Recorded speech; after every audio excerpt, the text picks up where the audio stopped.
semua orang percaya harus ada 5 macam tanda itu. Menyembuhkan, mengusir setan, melakukan mukjizat, berkarunia lidah, dan sebagainya. Dan kalau minum racun tidak mati, digigit ular tidak apa-apa. Ini 5 macam yang ditulis di dalam ayat-ayat terakhir Markus 16. Sebenarnya maafkan, ini di dalam kodeks-kodeks yang tertua tidak ada. Pak Stephen Tong, Anda ini kan doktor teologi dan pasti Anda sebenarnya kan punya... Bapak Ibu sekalian, apa yang dikasih tahu oleh Pak Stephen Tong yaitu Markus versi panjang, di mana dikatakan tanda-tanda ini menyertai orang percaya. Ya, boleh dibaca dulu Pak Salomo. Markus 16 ya. Mulai dari tanda-tanda ini menyertai orang percaya. Mereka akan meminum racun, memegang ular. Silakan. Markus 16. Tanda-tanda ini akan menyertai orang-orang yang percaya.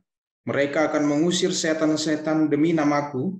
Mereka akan berbicara dalam bahasa-bahasa yang baru bagi mereka. Mereka akan memegang ular, dan sekalipun mereka minum racun maut, mereka tidak akan mendapat celaka. Mereka akan meletakkan tangannya atas orang sakit, dan orang itu akan sembuh. Sesudah Tuhan Yesus berbicara demikian. Ya, itu mulai dari ayat berapa tadi? Supaya pendengar kita mengetahui. Ayat 17, Pak.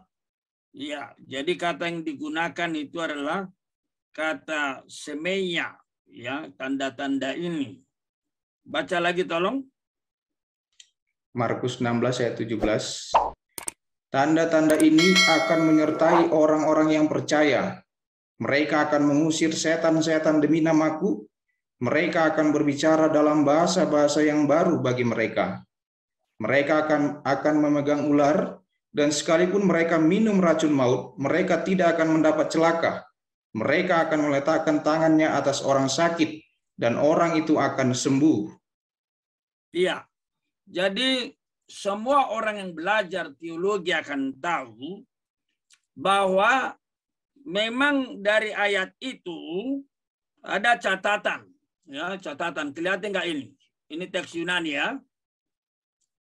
Nah, catatan yang di sana dituliskan oleh ahli Yunani, ya, dan the Greek New Testament Kurt Aland, ya, Bruce Metzger, ini punya saya edisi tahun ke-66, revisi terus sampai 83, ini yang terakhir di sini. Nah, ini dibuat di sini tandanya itu bukan kategori A. Kategori A berarti very certain. Ya, tetapi kategori B. Ya, jadi kita tahu itu di bawah A. B nanti C begitu ya. Dan kalau kita perhatikan apa yang dikatakan di sini, tidak ditemukan memang tanda-tanda ini di dalam naskah-naskah tertua. Ya, kalau kita lihat di sini, ya. Nah, sayang kalau kita sampaikan ini kepada Bapak Bapak Risuli ini, apakah dia ngerti? Nah, memang dia mengatakan dia juga belajar teologi. Tetapi kalau kita lihat dari cara menanggapinya, berarti ini termasuk STT yang nggak jelas itu. Karena apa? Pak Salomo, coba saya tanya pandanganmu. Coba nanti dengar bagaimana dia bilang. Jadi ketika Pak Stephen Tong mengatakan ini tidak ditemukan dalam naskah-naskah yang tertua, misalnya naskah Sinaiticus, naskah Alexandrianus, itu kan ada naskah-naskah itu. Nanti belakangan misalnya Vatikanus dan seterusnya, atau papirus-papirus lebih belakangan. Nah, itu sudah ditulis oleh ahli teks. Memang belum tentu STT tertentu mempelajari itu. Nah sekarang saya minta ini nanti Pak Salomo mendengar dia dan menanggapi, cara dia menanggapi. Kita dengar ya. Banyak teman-teman doktor teologi ya. Anda harus doktor Jadi dia mengaku teologi. Anda doktor teologi. Oke. Dan pasti Anda kan punya banyak teman-teman doktor teologi ya. Anda harus adakan meeting atau rapat untuk membahas masalah Markus 16 18 ini atau Markus 16. Karena Bapak Pendeta Stephen Tong mengatakan dalam kodeksnya yang asli ini sudah tidak ada. Artinya mungkin manuskrip-manuskrip itu tidak ada. Tapi ayat itu sepertinya ditambahkan begitu, kurang lebih begitu.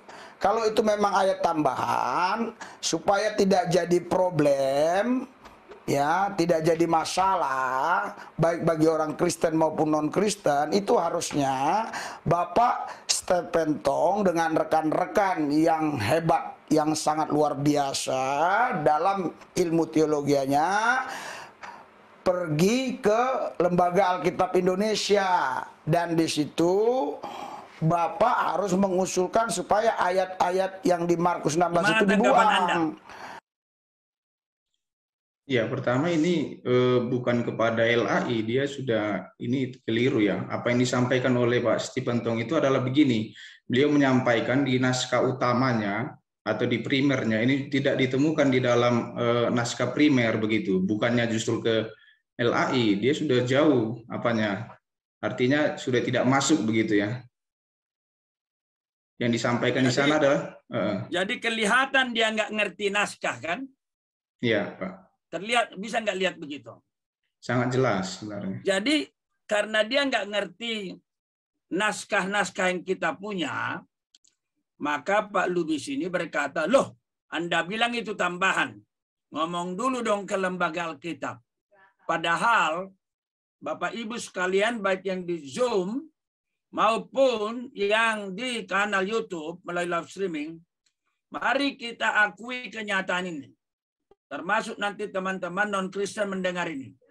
Memang yang namanya Alkitab kita ini memang ada namanya varian teks. Harus diakui. STT yang bagus harus jujur mengatakan itu. Kalau tidak, nanti terjadilah sama seperti siapa itu yang tadinya orang teolog Injili lalu jadi agnostik itu? Bar Ehrman. Nah, Bar Ehrman itu tadinya dia di sekolah STT yang menyembunyikan soal teks. One line theology. Seperti kacamata kuda. Dia masuk ke sekolah STT master dan doktor yang dibukakan adanya varian teks. Akhirnya apa? Bukannya matanya terbuka mengetahui, oh ada naskah tertua, ada naskah kemudian, ada naskah abad keempat awal, ada naskah abad 4 belakangan, ada naskah abad 5, ada naskah abad 6, ada naskah. Nah, dia nggak tahu itu. Dan dia tidak tahu bedanya adalah apa. Misalnya ada beda seperti tadi. Bahwa memang Markus 16 versi panjang itu yang ada minum racun, pegang ular, memang tidak ada di naskah tertua. Lalu dari mana diambil itu? Siapa yang melakukan? Kira-kira seminggu lalu, Bang Salomo, putri saya, si bungsu itu nanya, ya Pak, emang ada, dari mana kamu tahu? Ya, di grup kami. Saya berkata, oh iya, versi itu tidak ada dalam naskah lebih tua. Jadi sebenarnya gimana? Ya bisa tambahan. Kalau tambahan palsu dong, tidak. Itu punya dasar. Bagaimana bapak-bapak gereja tidak mau mengakhiri naskah itu dengan takut, karena kata takut itu berakhir di sana. Nah, lalu kemudian masuklah tambahan itu. Nah, itu diambil dari mungkin kombinasi dari Matius, dari Injil lain. Jadi bukan bertentangan dengan Injil yang ada. Mereka masukkan supaya pembaca Markus lengkap isi Injilnya. Jangan Injil Markus berakhir dengan kata takut. Saya berkata begitu. Sebab coba lihat Salomo. Kalau tidak masuk itu, maka dia berakhir dengan ayat 8b kan? Coba baca bagian itu. Markus 16 sampai dengan yang dipisahkan jauh sama Lembaga Alkitab Indonesia. Mereka tidak mengatakan apa-apa kepada siapapun juga karena Takut. Nah, takut. Itu salah satu versi. Versi paling tua. Nanti ada lagi satu versi. Jadi sebenarnya Salomo, Markus 16 ini ada 4 versi. Ya. Nah, jadi bagaimana kita tahu ini? Ya, inilah pelajaran orang-orang ahli teks, termasuk orang-orang biblika. Macam saya, itu kerjaan saya. Kita harus tahu teks, varian teks, dari teks mana ke teks mana. Nah, Bapak Ibu sekalian, disitulah sebenarnya kehebatan Alkitab kita. Kita bukan saja mengetahui adanya beda ayat, yang mana lebih panjang, yang mana lebih pendek, sejak kapan ada yang pendek, sejak kapan ada versi panjang. Kita juga bisa tahu beda huruf. Saya sudah jelaskan, kalau kalian ingat, dalam Roma pasal 5, ya, dalam terjemahan, kita beroleh damai sejahtera. Kita yang dibenarkan karena iman. Marilah kita beroleh damai sejahtera. Ajakan atau pernyataan. Kita yang dibenarkan karena iman, kita beroleh damai sejahtera. Coba terjemahkan, baca Alkitab kita. Roma pasal 5 terjemahan lain.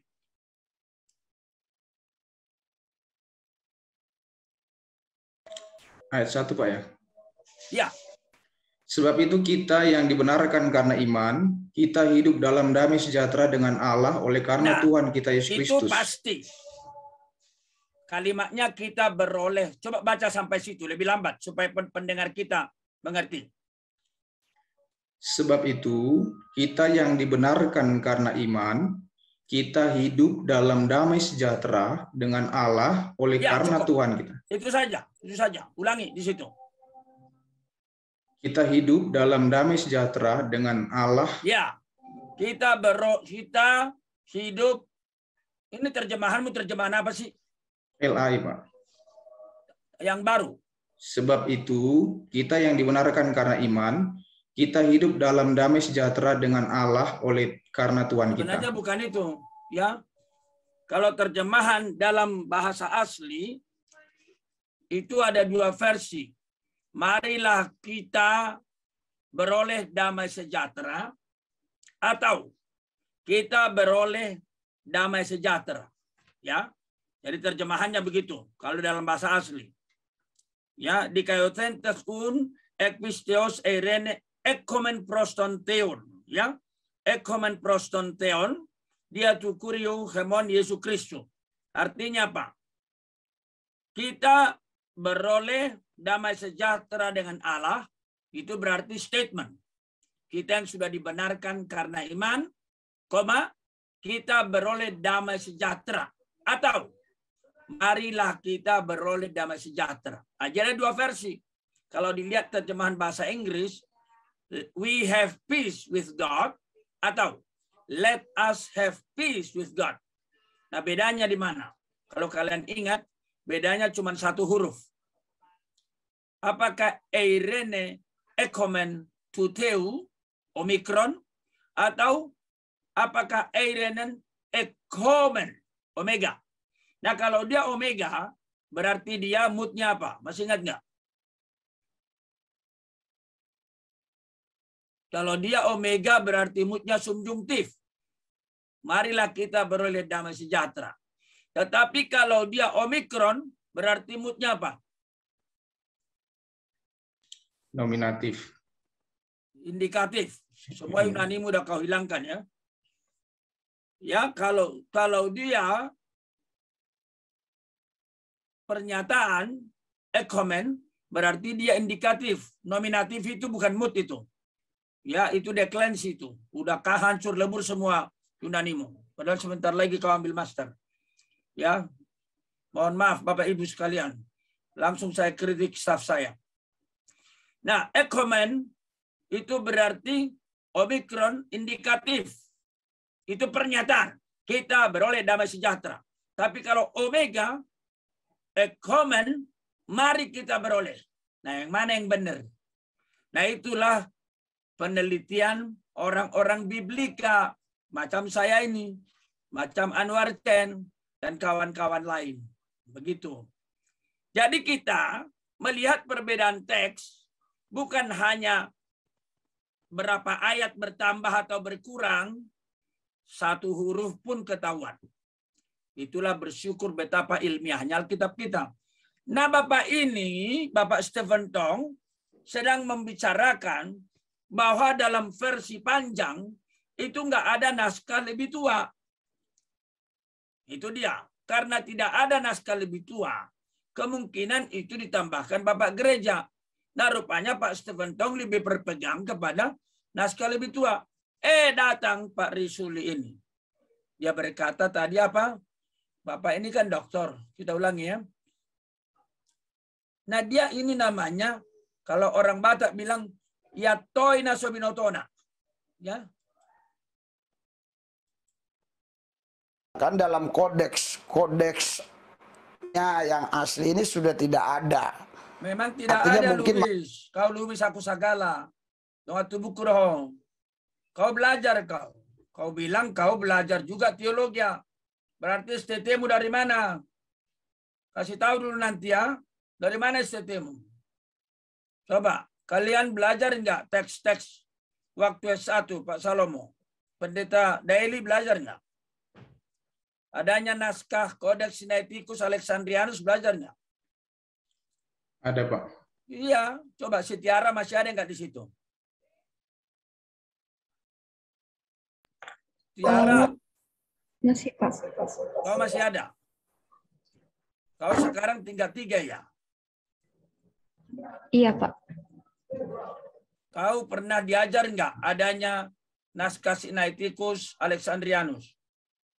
Pernah Pak. Kalian diajar nggak? Iya Pak, diajar Pak. Nah, kalian diajar, jelas jawab supaya pembaca, pendengar kita mengetahuinya. Jadi kalian tahu adanya variasi teks kan? Tahu Jadi Pak. kalian dikatakan apakah ada di Sinaiticus, itu adalah naskah paling tua bukan? Nanti kalau Vatikanus beda lagi, balik belakangan. Dan juga kalian diajar derajat kepastian Alkitab secara ilmiah. Kalau A itu apa? Derajat apa? Kalau B itu derajat apa? Mana paling bagus? A atau B? Apa? A. A itu berarti certain kan? Very certain. Kalau B, ya oke lah. C, ya C lah. Kalau D, mulai kurang. Artinya secara ilmiah. Kita tidak bicara secara iman. Nah, jadi Pak Lubis, Bapak sarjana teologi, nggak tahu kodeks-kodeks itu.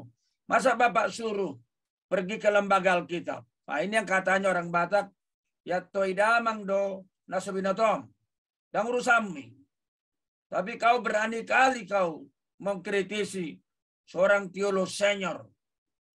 Jadi ini kawan-kawan, kalian itu memang kalian juga kalau nggak tahu jangan semua diurusin. Siapa tadi di apa ini di kanal ini langsung berkata, apa-apaan nih? Orang udah bertobat, udah bersyukur. Dari narapidana, penjara, bersyukur. Kok iri hati? Loh, bukan soal iri hati. Mudah-mudahan kalian sekarang udah sadar. Lihat ini. Dia merasa diri udah bertobat. Dia merasa diri bolak-balik masuk penjara. Sampai kapok polisi. Lalu dia bertobat. Lalu dia menjadi pengkhotbah. Lalu sekarang dihajarnya termasuk pengkhotbah sangat senior. Padahal, coba, Dia nggak ngerti. Pak Risuli Lubis, kau nggak ngerti. Masalahnya di situ. Faudul Masoiji. Tenang Majoho. Ya, mudah-mudahan kau lagi ngopi ya dengar ini dongat tubuh bicara. Manuskrip itu tidak Kau ada. ngerti nggak manuskrip itu, Pak? Jangan-jangan kau pikir manuskrip itu manuk. Jangan-jangan Pak Risuli Lubis ini pikir manuskrip itu manuk ya.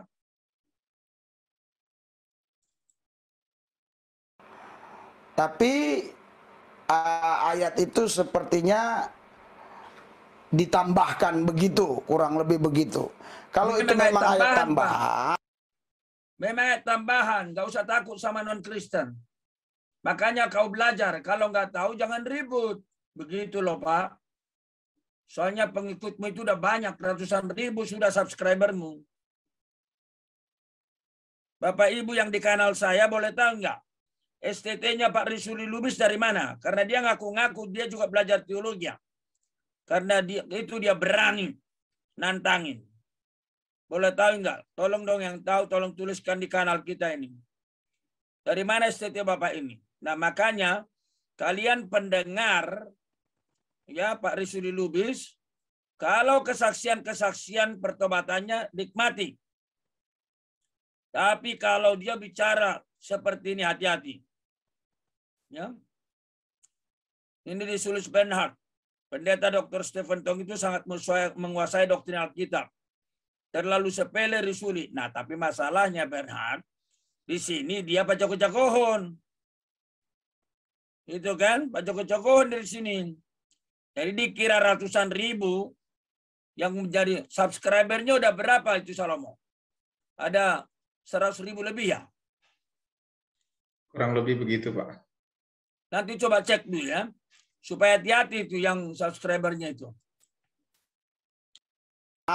Supaya tidak jadi problem, ya, tidak jadi masalah baik bagi orang Kristen maupun non-Kristen, itu harusnya Bapak Stephen Tong dengan rekan-rekan yang hebat, yang sangat luar biasa dalam ilmu teologianya pergi ke lembaga Alkitab Indonesia.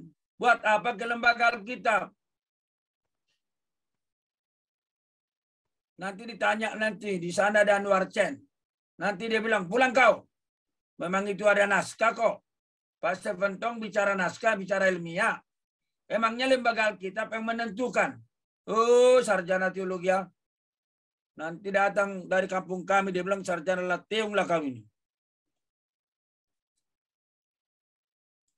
Saya buka layarnya ya. Jadi Bapak sekalian, kita itu mensyukuri pertobatan seseorang.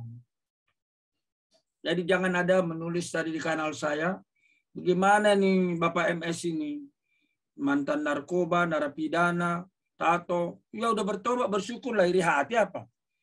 Bukan, kita mensyukuri pertobatannya. Tapi kita mempermasalahkan setelah bertobat, menjadi pengkhotbah, menjadi pengajar, dan langsung dihajar. Kalau lihat itu, dia punya YouTube, Muri Wali dihajar, Esra dihajar, Louis Prasetyo dihajar, Pak Stephen Tong dihajar.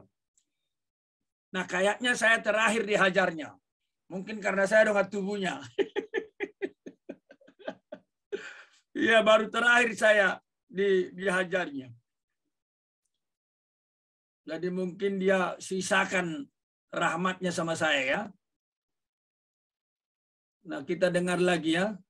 Indonesia, dan di situ Bapak harus mengusulkan supaya ayat-ayat yang di Markus 16 itu dibuang. Nah, Salomo, kau lihat wajahnya itu kayak wajah tak bersalah ya. Iya, Pak.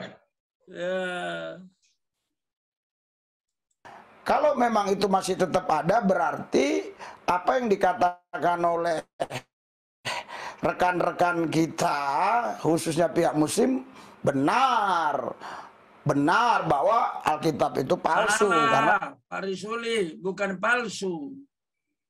Yang ada adalah ada variannya. Ada varian teks.